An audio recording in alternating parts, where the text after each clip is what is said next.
Hey everyone, and welcome to RUBIN'S Mind Lab, where we break down the latest research into what it really means. Ever wonder how all that time spent on your phone and social media actually affects your brain, your mood, and your life?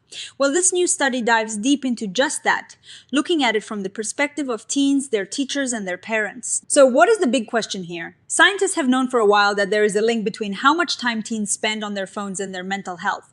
But it is not always a simple story. Just counting screen time doesn't tell us much because phones do so many different things, right? They're not just for scrolling. The study wanted to figure out the how does all this phone and social media use actually change things for teens? They wanted to understand the specific ways, the little gears and levers that connect our digital lives to our mental well-being. Basically, they gathered a bunch of teenagers, school staff, and parents and asked them about their experiences. They did this through focus groups, which are like group chats, but more structured to really dig into the details. They wanted to hear directly from the people living this experience every day. Imagine you are building a puzzle.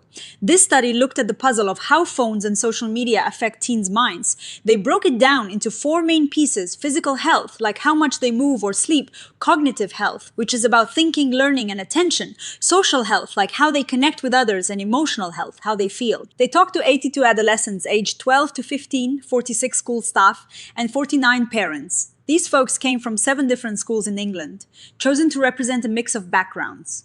They held 40 focus groups in total, making sure to talk separately to teens, parents, and school staff so everyone could speak freely. The conversations were recorded, written down word for word. And then the researchers got to work trying to find patterns. They used a method called reflexive thematic analysis, which is a fancy way of saying they looked for repeating ideas and themes in the conversations. They did this in a structured way, coding different parts of the discussions and then grouping similar ideas together. They also made sure to look for agreements and differences in what the teens, parents, and teachers said. It was a big team effort to make sure they captured all the nuances. So, what did they actually find? They identified 6 key ways that smartphone and social media use can influence teen mental health and well-being. These are like the main drivers behind the impact. The first one is displacement. This is when phone use takes the place of other important activities. Think about it. If you are scrolling endlessly, you are probably not doing homework, you are not getting enough sleep, you are not getting as much physical activity, and you might be spending less quality time with family or even friends face to face. The teens themselves admitted this.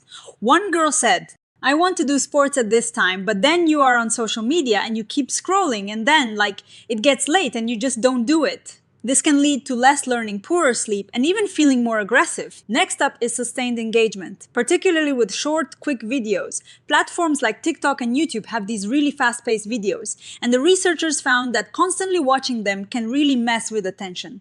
Span's teachers noticed this too. One teacher said these children are used to quick changes. Swipe, swipe, swipe, and then they come to school. And you can't facilitate that. Teens agreed, with one explaining, on scrolling apps and like TikTok and stuff, when it is like 2-minute videos, 1-minute videos, and then every time you scroll it is like decreasing your attention span. This can make it harder to focus on longer tasks or even things that require sustained attention. The third mechanism is algorithmic content exposure. This is about what the social media platforms show you. Often it is not what you actively searched for, but what the algorithm thinks you want to see. This can be a real problem.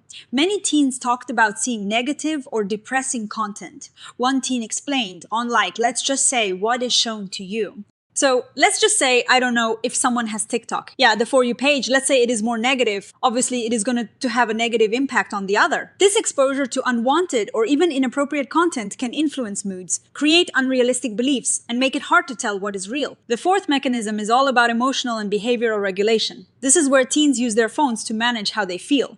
They might use scrolling, watching videos, playing games, or listening to music to relax, feel happier, or even get motivated. Some teens said seeing exercise videos or healthy recipes online actually inspire them to be more active or eat better. One teen shared, "It is a positive now, because I do more exercise now, because I've been looking at exercise stuff. So me and my sister's been going out for runs, and we've been doing exercises at home because we've seen on YouTube and that there's these special recipes to help, you."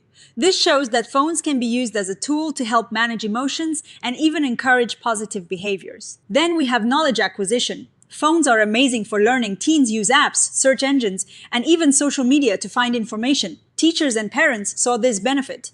One teacher said, yeah, I think having a phone, it definitely does open opportunities to them. Cause like when we're doing revision for stuff sometimes, like I do use QR codes and things like that. So it can be a really good resource. And they can learn a lot from using their phone. However, the adults also worried about misinformation and unrealistic beliefs being spread through unverified social media sources, especially when it came to sensitive topics like relationships and even when using phones for homework. The constant notifications can be a huge distraction, pulling them away from the learning itself. Finally, there is constant connectivity. This is about always being in touch with friends, family, and peers. This can be great for organizing social events, getting support from parents, and feeling connected. One teen explained, I normally talk to my mom or something like, if I need to go or if I don't feel well, or like I text her in the lesson or I leave a lesson. And we're not really supposed to bring our phones to the toilets. But sometimes I sneak it with me and then I'll text my mom or call her. It can provide happiness, reassurance, and reduce loneliness. But this constant connection can also lead to anxiety, especially with the pressure to respond to messages or the worry of not getting a reply. Bullying can also happen through group chats and social media posts, significantly impacting emotional and social well-being.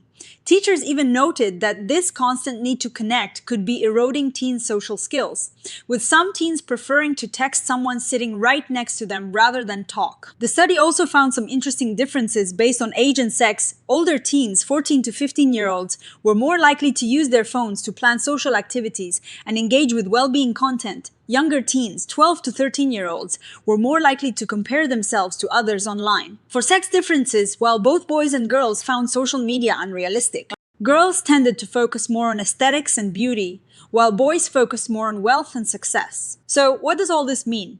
This study gives us a really useful map of how phones and social media influence teen well-being. It moves beyond just saying too much screen time is bad and breaks it down into these 6 specific mechanisms. What is really interesting is that some of these mechanisms can have both positive and negative effects at the same time. For example, scrolling might displace physical activity, but it could also help someone relax or even learn something new. This means we can't just target one behavior like scrolling and expect it to fix everything. The researchers suggest that to truly help teens, we need to understand these complex ways their digital lives intersect with their mental health. This information can help parents, teachers, and even clinicians have more informed conversations and develop better ways to support young people. Instead of just focusing on bans, we need to think about how to encourage healthier, more intentional phone use. Now, a few things to keep in mind. The study itself notes that most of the adult participants were female, which might slightly skew their perspectives, though this reflects the teaching profession. Also, while they found some differences based on age and sex, they didn't set out to deeply explore these, so more research is needed there. And it is worth noting that often more negative outcomes were discussed than positive ones. So perhaps future studies could actively try to uncover more of the benefits. Overall, this is a really important study because it gives us a much more detailed picture of the digital world's impact on young people. It highlights that it is not just about the amount of time, but the types of activities and how they're used that really matter. Understanding these mechanisms helps us move towards a more balanced and supportive approach to technology in adolescents' lives. What do you think about these 6 mechanisms? Do they resonate with your own experiences or observations? Let me know in the comments below, and if you found this breakdown helpful, please give this video a thumbs up, subscribe to RUBIN'S Mind Lab for more science explained simply, and hit that notification bell so you don't miss our next deep dive. Thanks for watching, and I'll see you in the next one.